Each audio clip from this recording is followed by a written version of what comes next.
In this review, we will discuss both imaging and biochemical techniques used to study organelle positioning and composition, as well as cytoskeleton rearrangements observed during the formation of an immunological synapse.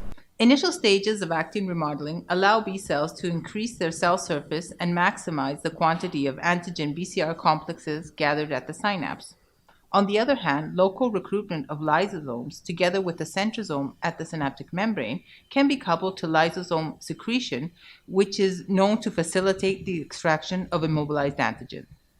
Uptaken antigen is further processed within endolysosome compartments into peptides, which are loaded onto MHC class II molecules for presentation to T helper cells.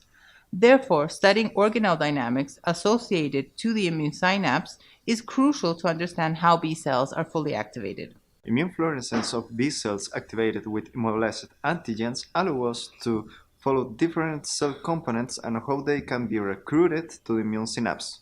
B cells can be activated with immobilized antigen at bead surface or a cover slip surface.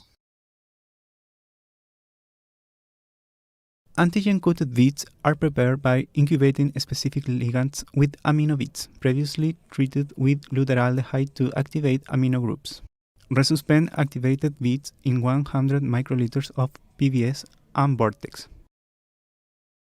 Meanwhile, prepare the antigen solution by adding 100 micrograms per ml of BCR ligand in 150 microliters of PBS. Next, add 50 microliters of activated beads to the antigen solution and incubate overnight at 4 degrees Celsius. Remember, also use a non-related ligand as negative control.